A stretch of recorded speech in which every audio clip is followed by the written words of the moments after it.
Hello everyone, welcome to my channel Mohit sir's lecture. बच्चों, आज मैं आपके लिए क्लास 11th से जो आपका 4th चैप्टर है ट्रिग्नोमेट्री आर.डी. शर्मा से, उसका पार्ट 3 लेके आया हूँ। देखिए, मैंने पार्ट 1 और पार्ट 2 पहले ही अपलोड कर दिए हैं। पार्ट 2 में मैंने आपको 5 क्वेश्चंस कराए थे। आज पार्ट 3 में हम उससे आगे बढ़ेंगे, ठीक है। तो चलिए स्टार्ट करते हैं आगे के क्वेश्चंस। क्वेश्चन नंबर 6, क्योंकि 5 मैंने उस दिन करा दिए थे इसीलिए 6 डाला है, ठीक है। The angles of a triangle are in AP। The angles of a triangle are in AP। आपको एक ट्राइंगल दे रखा है जिसके एंगल्स AP में है। The number of degrees in the least, the number of degrees in the least, the number of degrees in the least is to the number of radians in the greatest, number of radians in the greatest is as 60:pi. Find the angles in degrees. Find the angles in degrees. देखिए बच्चों, क्या मतलब है, आपसे कह रहा है the angles of a triangle are in AP। आपको एक ट्राइंगल दिया है जिसके एंगल्स आपसे बताए गए हैं कि वो AP में है, ठीक है। The number of degrees in the least is to the number of radians in the greatest. मतलब आपसे कह रहा है कि जो लीस्ट वाला एंगल है वो तो नंबर ऑफ डिग्रीज में दिया हुआ है, ठीक है, और जो आपका ये वाला एंगल है ग्रेटेस्ट वाला वो आपका रेडियंस में दिया हुआ है। अब ये लीस्ट और ग्रेटेस्ट का यहाँ पे क्या मतलब है वो मैं अभी आपको बता दूंगा। कहने का मतलब जो सबसे छोटा एंगल है वो तो आपको जो दिया हुआ है डिग्री में, और जो सबसे बड़ा एंगल है वो आपको दिया हुआ है रेडियंस में, जिनका रेशियो आपको यहाँ पे क्या दिया हुआ है 60:pi, ठीक है, 60:pi। तो आपको उन तीनों एंगल्स को किस में निकालना है, तीनों एंगल्स को आपको डिग्री में निकालना है, ठीक है स्टूडेंट्स। चलिए तो स्टार्ट करते हैं फिर। देखिए, सबसे पहले आपको जैसा कि मालूम है कि कोई भी एंगल हो, कोई भी ट्राइंगल हो, उसके तीनों एंगल्स का सम 180 डिग्री होता है। दूसरी चीज़, अगर वो तीनों एंगल्स AP में हैं तो students let the angles be, angles को क्या मानेंगे सबसे पहले A माइनस डी A+D, और ये सब डिग्री में होंगे, ध्यान रखिएगा। अब आप कहेंगे ऐसा क्यों भैया, आपने 10th क्लास में AP पढ़ी है, 3 जब एंगल लेने होते थे तो हम क्या लेते थे A माइनस डी, A और A+D। अच्छा, ये तीनों डिग्री में क्यों होंगे, क्योंकि अभी तो फिलहाल में ट्राइंगल के एंगल है ना, और ट्राइंगल के एंगल्स हमेशा डिग्री में ही होते हैं स्टार्टिंग में, ठीक है। अब देखिए, इसका क्या मतलब है कि number of degrees in the least, सबसे छोटा वाला जो है वो तो आपको यहाँ पे डिग्रीज में दिया है, तो इसकी तो कोई टेंशन ही नहीं है, डिग्री में पहले से रखा रहने दीजिए। इज टू द का मतलब क्या होता है अपॉन, इज टू का मतलब होता है ratio. Number of radians in the greatest, सबसे बड़े वाले को आपको रेडियंस में लेना है, तो A+D। अब ये बच्चों यहाँ पे किस में है, ये तो डिग्री में है, लेकिन इसे वो कह रहा है कि आपको ग्रेटेस्ट को रेडियन में लेना है। रेडियन में कन्वर्ट कैसे करते हैं, π/180 से मल्टीप्लाई करके करते हैं। Pi radian is equal to 180, तो 1 रेडियन इज इक्वल टू एक मिनट कंफ्यूज हो गया, किस में चेंज करना है, रेडियन में। डिग्री में दिया है ना, क्या होता है 180 डिग्री में पाई रेडियन होते हैं, तो 1 डिग्री में कितने π/180 रेडियंस, ठीक है, ये होता है, इसीलिए मैंने π/180 से मल्टीप्लाई किया है, ठीक। चलिए, अब कह रहा है आपसे एज 60:pi, यानी कि 60/pi रेशियो दिया है। बच्चों 180 तो ऊपर चला जाएगा, है ना, और ये पाई से ये वाला पाई कट जाएगा और ये 180 ऊपर चला जाएगा, तो A minus D upon A+D into 180 is equal to 60। 60 से 3 टाइम्स कैंसिल हो जाएगा, 3 का मल्टीप्लाई करो, 3A माइनस 3D, और इस A+D का 1 में होगा तो A+D, A इधर आके माइनस होगा 2A, और ये इधर जाके प्लस हो जाएगा 4D, तो A आ गया 2D। ये रिलेशन हो गया पहला हमारे पास, A आ गया 2D, ठीक है। अब मेरे पास मुझे A और D दोनों चाहिए, तभी तो मैं यहाँ रख के इनके एंगल्स निकाल पाऊंगा। चलिए कोई बात नहीं है। नाउ मुझे एक रिलेशन पता है कि तीनों एंगल्स का जो सम होता है किसी भी ट्राइंगल का वो कितना होता है 180 degree by angle sum property. यहाँ से d से d कैंसिल हो जाएगा तो 3a इज इक्वल टू 180 आ जाएगा। तो बच्चों a आ जाएगा 60 डिग्री। a अगर 60 डिग्री है, जब यहाँ फर्स्ट में पुट करोगे तो d कितना आ जाएगा 30 डिग्री। ठीक है ना भैया, यहाँ पे पुट करोगे कितना आ जाएगा 30 डिग्री। a आ गया, d आ गया, देयरफॉर उसने आपसे एंगल्स पूछे हैं, द एंगल्स आर, यहाँ पे a और d की वैल्यू रख दीजिए। ठीक है, एंगल्स इन डिग्रीज पूछे हैं, वो भी, ये भी अच्छा है, डिग्री में ही पूछे हैं तो डिग्री में ही आए हैं। यहाँ पे जब रखेंगे a माइनस यानी कि 60 माइनस 30 डिग्री, a की जगह 60 और ये 60 प्लस 30 डिग्री, तो बच्चों ये आ जाएगा 30, ये आ जाएगा 60 और ये आ जाएगा 90। Therefore the three angles are 30, 60 and 90। कहने का मतलब एक राइट एंगल ट्राइंगल है इसका मतलब। ठीक है, चलो बढ़िया है, आगे बढ़ते हैं बच्चों। अगर आपको वीडियो अच्छी लगी तो प्लीज़ वीडियो को लाइक ज़रूर कीजिएगा, ताकि मैं आप लोगों के लिए ऐसे ही अच्छी वीडियोस लाता रहूँ सारे चैप्टर्स की। अब मैं स्टार्टिंग से करा रहा हूँ, इसीलिए आपके लाइन से ही सारे चैप्टर्स चल रहे हैं। जैसे कि पहले मैंने 3 चैप्टर करा लिए हैं, आपको पता ही होगा, आपने देख लिया होगा, सेट थ्योरी, रिलेशन और फंक्शन। अब ये ट्रिग्नोमेट्री। ठीक है, चलिए इसके बाद क्या दिया हुआ है आपको, क्वेश्चन नंबर 7। क्वेश्चन नंबर 7 आपको दिया हुआ है यहाँ पे, express the angular measurement, express the angular measurement of the angles of a regular decagon, of the angles of a regular decagon। Regular polygons होते हैं, सुने होंगे आपने, पढ़े भी होंगे जो है जूनियर क्लासेस में, in degrees, grades and radians. ठीक है, देखिए ये दिया हुआ है, आपसे कह रहा है कि फाइंड द एंगुलर मेजरमेंट, आपको सारे एंगुलर मेजरमेंट बताने हैं of the angles of a regular decagon, regular decagon के in degrees, grades and radians. Degree, grade और रेडियन तीनों में बतानी है आपको। एक रेगुलर डेकागन दिया है बच्चों। रेगुलर जो पॉलीगन होता है ना, पॉलीगन, उसके इंटीरियर एंगल का फॉर्मूला आपको पता है? नहीं पता तो मैं बता देता हूं। Angle n-2 into 180 upon n, पता तो होगा, हो सकता है आप भूल गए हो, क्योंकि ये 6-7 जूनियर क्लासेस में पढ़ाया जाता है।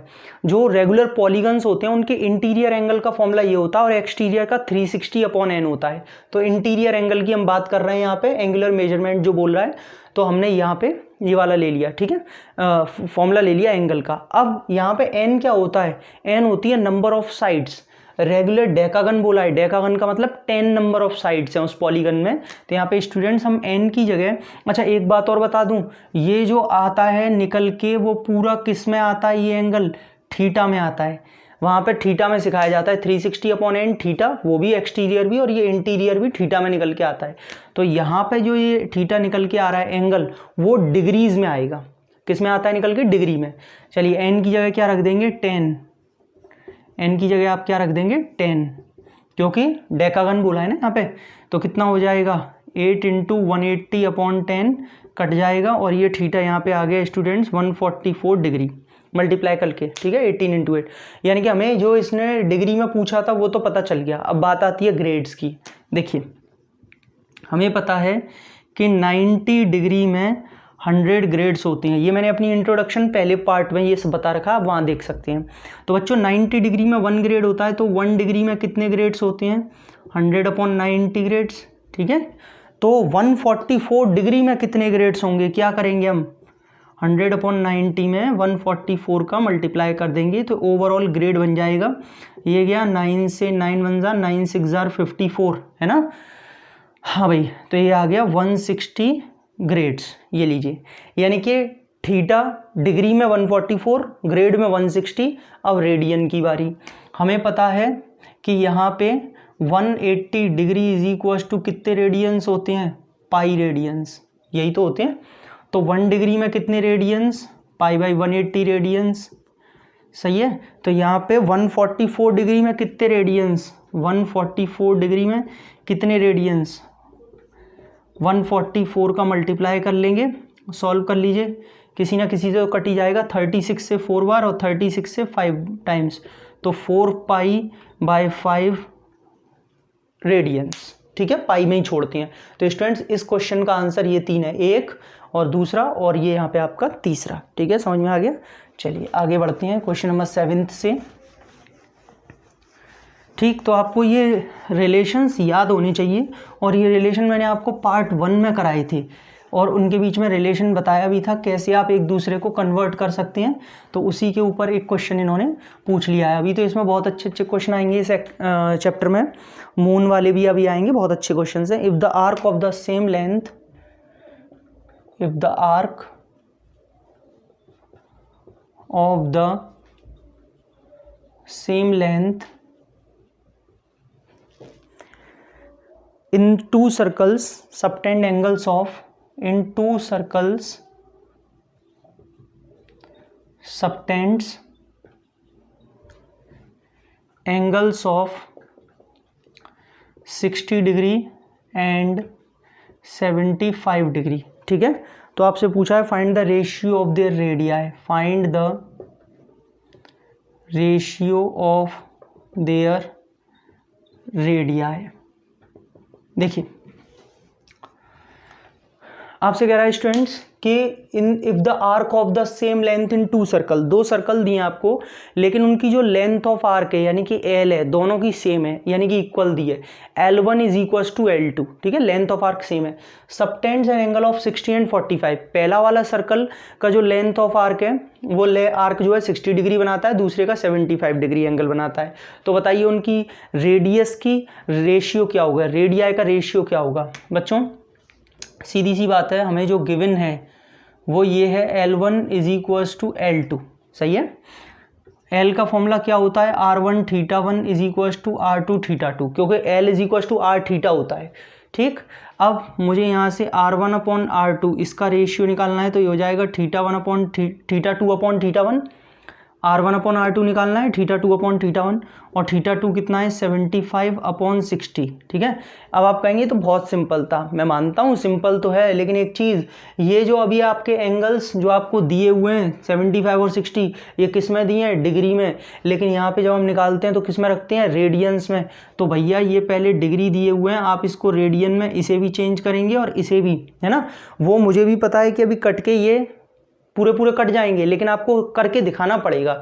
जैसे इस डिग्री को रेडियन में चेंज करेंगे तो किससे इनटू करेंगे, यहाँ पे पाई बाई 180 से, और इसे भी आप पाई बाई 180 से। कहने का मेरा मतलब है कि आप इनको मल्टीप्लाई करके दोनों को रेडियंस में कन्वर्ट करेंगे, दोनों को यहाँ पे आप, ठीक है, दोनों को रेडियंस में कन्वर्ट करेंगे। इस आपने 75 डिग्री को भी रेडियन में किया, 60 को भी, हाँ ये बात अलग है कि ये कट जाएंगे, और कटने के बाद में अब R1 अपॉन R2, फिर 15 से ये 5, 15 से 4, तो रेशियो आ रहा है 5:4, ये लीजिए, ठीक है। तो आप यहाँ पे बिना इनको कन्वर्ट करके भी कैंसिल करते तब भी यही आता, लेकिन आपको दिखाना पड़ेगा, ये एग्जाम में कन्वर्ट करके दिखाना पड़ेगा, ठीक है। इतनी बात सभी को समझ में आ गई। चलिए तो अब देखिए इस वाले में स्टूडेंट्स आपका जो है एक क्वेश्चन और रह गया है, एक क्वेश्चन और कराता हूँ, वो भी अच्छा है क्वेश्चन, और उसके बाद में फिर मैं आपको इसमें जो थोड़े से डिफ़िकल्ट लेवल के क्वेश्चन है वो कराऊंगा, जैसे मून से रिलेटेड क्वेश्चंस और कॉइन से रिलेटेड क्वेश्चंस जो इसमें दिए हुए हैं, ठीक है, वो वाले क्वेश्चंस भी कराऊंगा मैं आपको। देखिए क्या कह रहा है, a circular wire of radius 7.5 centimetre, a wire circular है, ध्यान रखिएगा, circular wire of radius 7.5 centimeter is cut and bent, is cut and bent so as to lie along the circumference of a, lie along a circumference of a hoop whose radius is